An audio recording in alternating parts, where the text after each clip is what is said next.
A diary from Germany, 1918. Do you know what inflation means? Is how it starts. I want to talk about inflation today and what happens when it spirals out of control. How do circumstances even get that bad? I showed you three factors that led to Weimar Republic and their troubles, but I want to focus on the second one for a minute. The economic crisis of unprecedented proportions. It's what happened here. It's happened all over the world. Argentina went through something like that back in 2001. Conditions had deteriorated so badly that government bonds were selling for pennies on the dollar, and Argentina had to renegotiate her debt with all of her creditors. Well, almost. You see, they couldn't actually pay for a lot of their debt. They had to do what you've heard in the news before, give people haircuts. Well, one of the hedge funds here in America decided they weren't going to take a haircut. They wanted every dollar. And so recently they just seized a ship belonging to the Argentine Navy. Elliott Capital Management refused to restructure their portion of Argentina's debt, and they said, "We want our money." Court decisions in the United Kingdom and the United States confirmed that Elliott's capital position was legitimate and said that they could hold out for all of the money.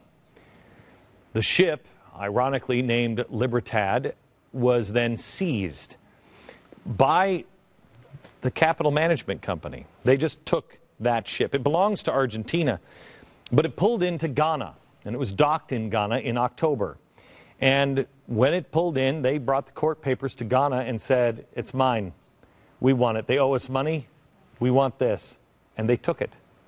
This action set a new precedent. Hedge fund managers inside and outside of Elliott Capital and here in the United States and all over the world are celebrating as a victory. Really? Really, the sovereign nation has had its military assets seized by a private fund as debt collateral. And no one in America is alarmed. Of course not. They owe that money, and it's just Argentina. If it can happen to them, why not us? We don't see the hump on our own backs. What happens when China comes calling? Hey, how much money do we owe Russia? When they say, hey, we want to collect on some serious scratch that we've given you. Will it come upon us like it came upon Argentina, quickly and unexpectedly? Germany was seen as the bad guy after World War I. The countries of Europe all got together and bullied them. They felt we were owed because Germany started the war. Boy, oh boy, oh boy. Do you think we're going to be the saviors? Do you think people are going to be as easy to forgive our debt when they're going to blame it on America? It was American capitalism that started the pain all over the world. Do you really think that this isn't going to happen to us? Here's how it started. Unrelenting debt collection and seizure of key assets. This is what happened in Germany. They just started taking the assets. What do you think is going to happen to our Coca-Cola plant? In India or in Europe? What do you think? Do you think they make a difference? They look at us differently than Coca-Cola? That's American. What about all of our warplanes and our ships in port? You think they're not just going to take them? This is the story of hyperinflation in Weimar, Germany, from the point of Elsa Mattson. She warns us of all of this because she lived through it. Do you know what inflation means? I'm not an expert on this subject. I simply went through the German inflation myself, and the following is a picture of this dreadful experience as I remember it. May my story begin with the year 1918, which marks the end of World War, lost for the Germans. 4 years of the most cruel suffering and losses had turned into the unbelievable fact of defeat. Where were we going now? At that time, I was a young girl attending high school in Wiesbaden. Through the war, Germany was blockaded and therefore could hold out only a certain time, using up its large reserves. But by the time the reserves were used up, everybody was sure that the war would long be over. A few skepticals, however, thought it safer to fill up shelves and drawers. Influenced by speculative advertising, soon everybody wanted to be safe for months ahead, and the people began rushing to the stores. This buying boom, of course, raised the prices, and the scarcer the goods became, the more feverish people bought, and the higher the prices roared up. People rushed to the banks, taking out all the money available, and those who could afford it bought in carload dimensions. The state was forced to take quick action by closing the banks and stores and confiscating all goods. Thousands of agencies sprang up overnight to measure up what there was and to divide it into so much a head.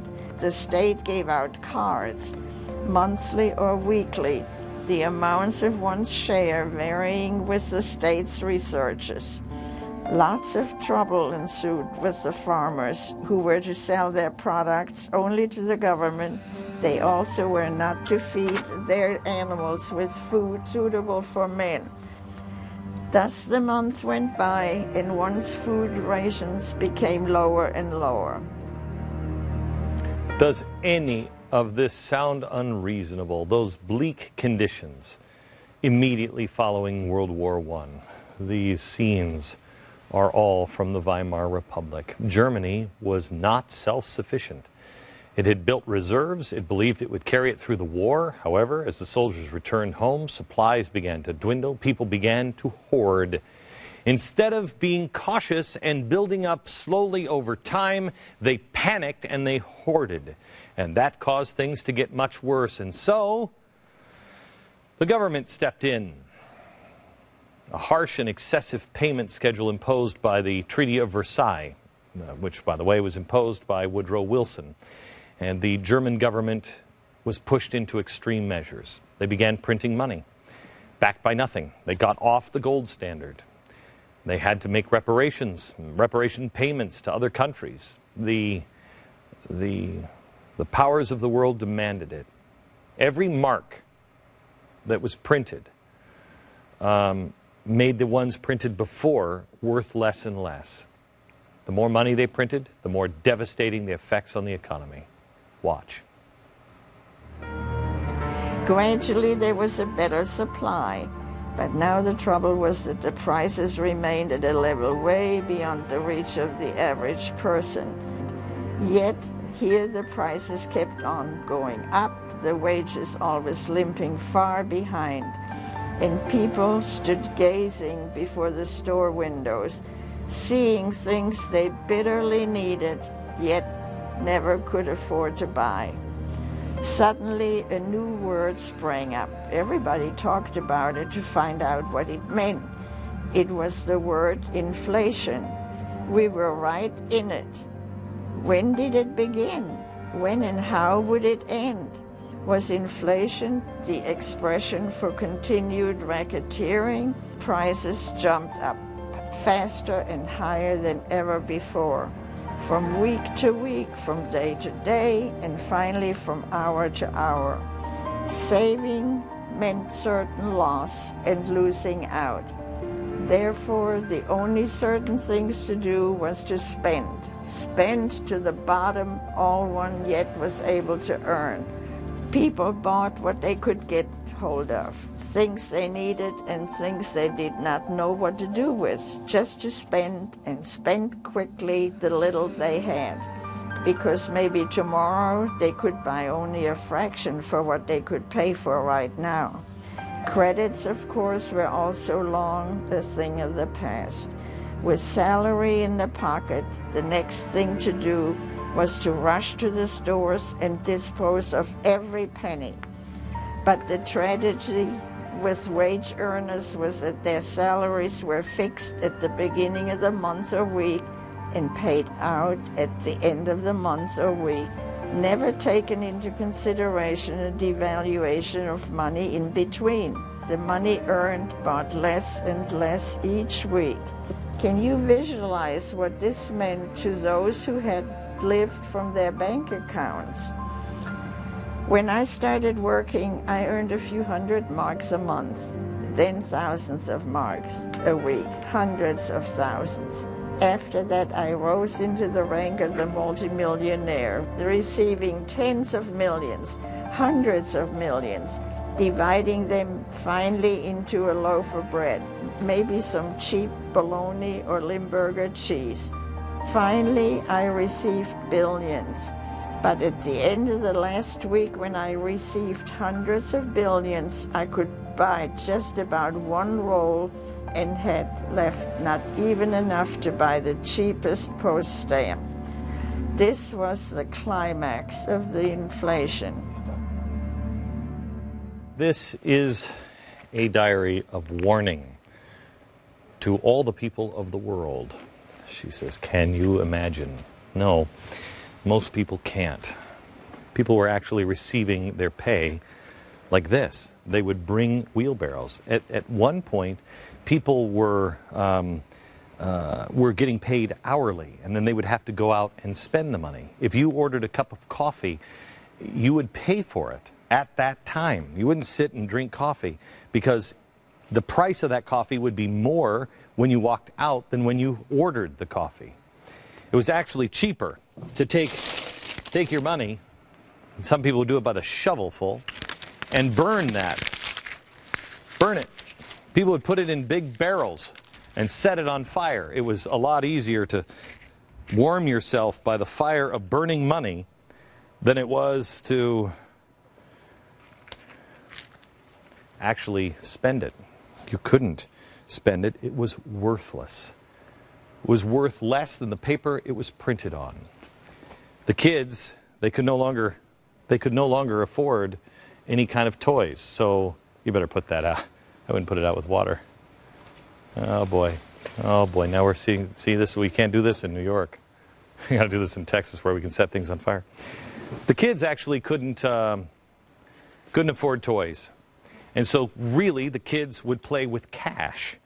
But it wasn't so bad. If you look here, they could actually make some really impressive model skyscrapers with just a portion of that week's wages.